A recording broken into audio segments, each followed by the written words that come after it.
Hey there, and welcome to exercise number 56. In this one, we need to write a function named findFreeCalendarSpots that receives one parameter, an array of objects representing meetings for today. Each one has the following properties: a name, which is a string, a start time, which is an object with hours and minutes, both numbers, and a duration, which is a number representing minutes. The function should return a list of all the intervals during working hours, so that is between 9 and 5 p.m., in which we have no meetings.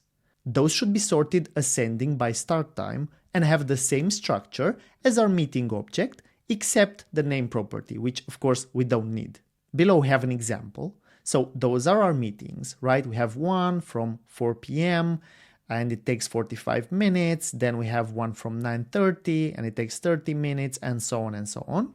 We can see below the free intervals. So let's just go through them and see how we arrive to them. Now, the first one is from 10 o'clock and it lasts 60 minutes. And if we look here, we have a meeting from 9 and it takes 30 minutes, so from 9 to 9:30. Then we have another meeting from 9:30 to 10. This one takes 30 minutes as well. Then from 10, we have no more meetings until 11. So this one, the first free interval, is from 10 and it lasts 60 minutes. Then we have another free interval from 12, which also lasts 60 minutes. And if you look here, we have a meeting from 11, it lasts 1 hour. And then we have one from 1 p.m. So we are free between 12 and 1. And finally, the last free interval is this one. If you want to solve this exercise for yourself, which I highly encourage you to do, then click on the link in the description. If not, keep watching and we're going to solve it together. I'm going to go here into the right side, into the code area, and let's discuss how we're going to solve this. So I'm going to create a new array, which is going to be free intervals. And let's assume we have one interval that has start time at hours 9, minutes 0, and has a duration of, so between 9 and 17, that's 8 hours, so it's 8 times 60, right? So we assume we have the whole day free. Then I want to iterate through all meetings and split the free intervals, right? So I'm going to go through the first meeting, which is going to be somewhere here in this interval, and this is going to change the interval, right? Maybe it's in the middle and it's going to split it in two. Maybe it's at the beginning and it's going to push the free interval forward, and so on. Now I'm going to do this for all meetings, and at the end I should have here all the free intervals. To do this, I'm going to create actually a separate function. So let me create a separate function that's going to say split interval. That's going to get the start time. That's going to get the duration. Actually, you know what? Let's rename this to interval and meeting. So we have an interval, we have a meeting, and I want to split this interval. So this one is going to return an array of new intervals that are free, taking into consideration this meeting. Now, to easily work with hours and minutes and all of this like dates here, I mean, they're not dates, but all of those time numbers, I want to split all of them in minutes. So I'm going to say const interval in minutes is, and this is going to be an array, which with two numbers. And the first number is going to be the number of minutes when we start the interval. So it's going to be interval.hours times 60. And then it's going to be interval.hours times 60 plus interval. Actually, the interval doesn't have hour, it has start time. So it should be start time.hours times 60 plus interval.startTime.minutes, right? And then it's going to be the same value plus interval.duration. Actually, let's create a third function that's going to be a utility one to save us this calculation. So I'm going to say function, and let's say meeting to minutes, and it's going to give me, this is going to be a meeting, and it's going to return an array with the two values. So this one is going to be meeting, right? So if we have a meeting here between 9 and 10, this should be the start minutes of the meeting. Those should be the end minutes. And the interval has the same data structure as the meeting. So we can just like like use it. It's the same. So now interval in minutes, let's do here meeting to minutes, and it's going to be an interval. Now let's create the meeting in minutes as well, because we're going to work with those minutes. Is meeting to minutes of meeting. So now we have two arrays, each with two values, the start and end time of the interval, in minutes, and the start and end time of the meeting in minutes. And now we want to split it, so we care about a couple of things. First of all, does this meeting overlap the interval? Like, are we even in that interval? Because we don't care about it. Then if it overlaps it, does it overlap it in the middle someplace, or maybe at the beginning or the end, or so on? So actually, let's first test like this and say, is the meeting outside the interval? And how do we check this? Well, if meeting in minutes of 0, actually of 1, is less than interval in minutes, less or equal, and let's also rename this interval in minutes, right? So if the meeting ends before the interval begins, or if the meeting starts, let's put it here, if the meeting starts after the interval ends, and here we should have 0, by the way. So if the meeting starts, if the meeting ends before the interval starts, or if the meeting starts after the interval ends, then the meeting is outside, so we can just return the interval, right? There's no need to split it. The meeting is not the interval. We still have the full interval for us. Then let's say, is the meeting overlapping the entire interval? Like maybe it's overlapping the entire one, so this interval is gone. So I'm going to say if meeting in minutes of 0 is less or equal than interval in minutes of 0, so the meeting starts before the interval and the meeting ends after the interval. So I'm going to say 1 is bigger or equal than interval of minutes than 1. If this is the case, then we can return an empty array, right? There's no way to split this interval. The meeting takes the whole one.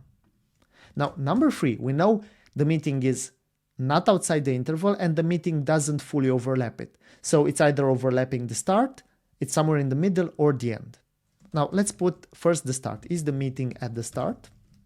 And to do this, I'm going to say if meeting in minutes of 0 is less or equal than interval in minutes of 0, this means the meeting starts before the interval starts.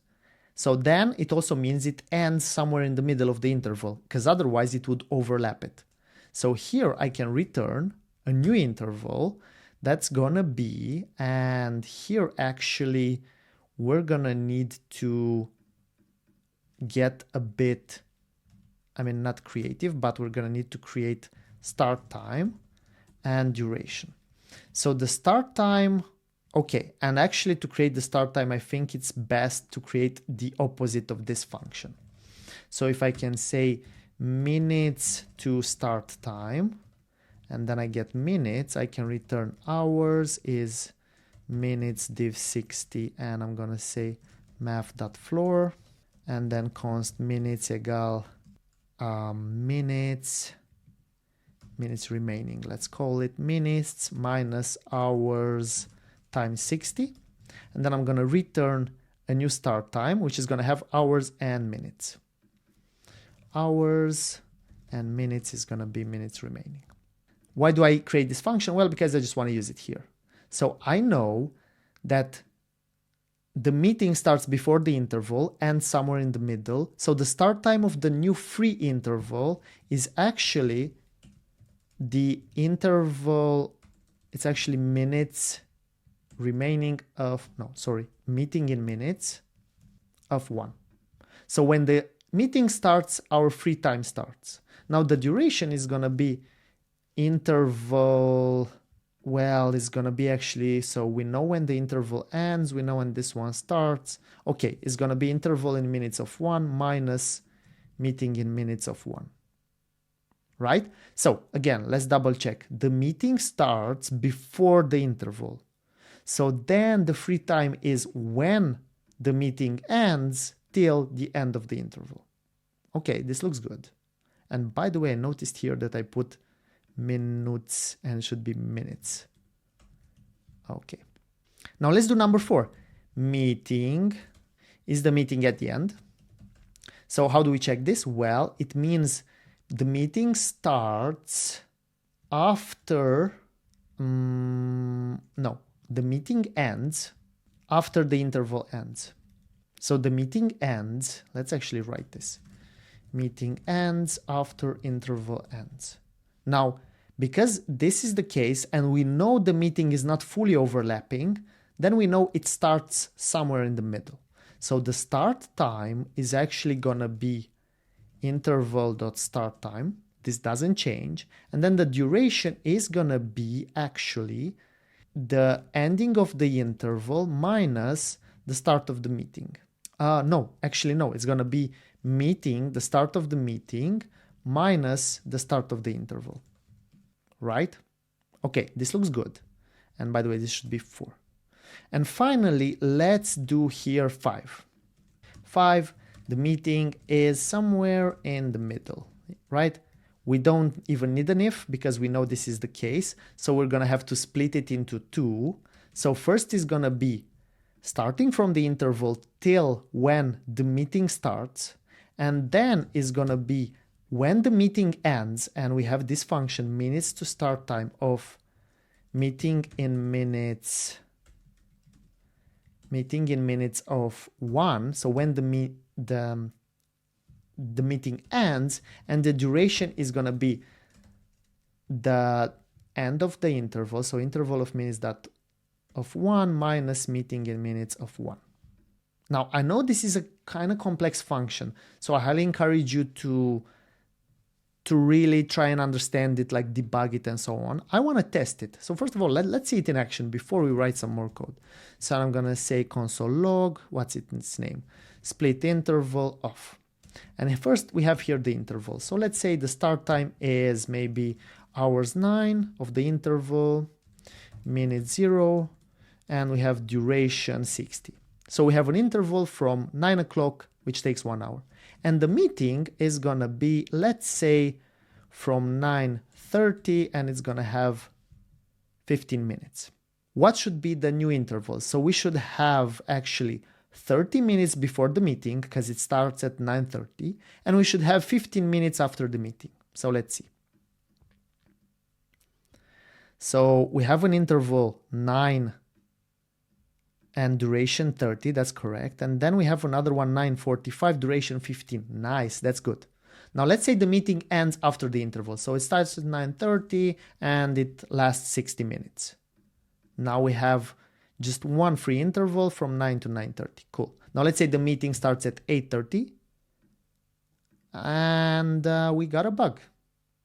Oh no, we don't have a bug because it starts at 8:30, lasts 1 hour. So we still have the last half hour free. That's correct. Now let's say it takes 2 hours. We should get an empty interval. Now that's great. Okay, now that we have this, so we have this function which seems to be working. So let's actually use it. So how are we gonna use it? Well, I'm gonna split this interval into 1 or 2, and then I'm gonna also split it again using the same meeting and so on and so on. So let's actually do it like this. I'm gonna say meetings.forEach, and I get a meeting, right? And actually I want to modify this. So let me just put this a let here, and I'm gonna say free intervals is free intervals dot map, and I get an interval, and I want to split it, return split interval of interval and meeting. So each interval that I already have as free, I'm gonna see, hey, do I need to split it again? Does this meeting overlap it? And so on. Now this one is gonna give me an array of arrays. So here I'm gonna have to do a flat because this one returns an array of intervals. So now we do this, we have all the intervals split, and then finally I can return free intervals. Now let's test our code. So let's actually take the console log from here, let's put it here, and let's actually do it like this. Let's say find free calendar spots, and let's take the meetings here. And this is gonna be the array. and we get a bug. So that took a little while to find it actually. It's weird because I don't have debug here, so it's not easy to investigate it, but I found the problem. Here I'm putting start instead of start time, like it should be. So let's put start time, and now it works, and we get how many? 3 intervals, and let's see if they're correct. So we get one 60 minutes, then 15, and we get from 10, okay, this one matches this one, then one from 12, it's fine, and then we get from 16, 45. Okay, this looks good. Now, should we test it? I mean, okay, let's test it. Oh, and it works. So I guess this is it. Again, I know this is a bit more complex than the others, and I know there's a lot of logic here. So maybe I should go over it again. And actually, yeah, let's do that. So this is actually the core function. Okay, I cannot write here because it's in read-only mode now. But what this function does, it takes an interval and a meeting and returns an array of 3 intervals that we have in that interval that don't overlap with the meeting, right? So if the interval is our entire workday and the meeting is somewhere in the middle of the day, we're going to get an interval before that and an interval after that, right? So basically what this does is saying, okay, and then what do we do here? So sorry, what do we do here? I convert the interval in minutes. So an interval, I define it as an array of minutes, start minutes, end minutes, and then the meeting as well, because it's easier to compare numbers than to compare like hours and then minutes and so on. So here I just compare numbers and I say, is this meeting outside the interval? Okay, then it doesn't overlap it. Then I get the whole free interval. Now, maybe the meeting is fully on top of the interval, and then I have no free time. Then, if none of those is true, maybe the meeting is at the start. So that means towards the end of the interval, I still have some free time. Maybe the meeting is at the end, then that means we still have some free time at the beginning. And finally, if none of those is true, that means the meeting is somewhere in the middle. So we get 2 free intervals, one at the beginning and one at the end. And now that I have this, then I just create a free interval that spans the entire workday, so from 9 o'clock and lasts 8 hours. And then I go through each meeting and I split this intervals. I split this interval into free ones. So by doing this with every meeting, at the end I'm gonna get all the free intervals I have for coffee or some other stuff during the workday. Now, this being said, I'm gonna end the video here. I hope that's clear. If not, please write to me in the comments and I'm gonna try to make it more clear for you too. Cheers and see you in the next one.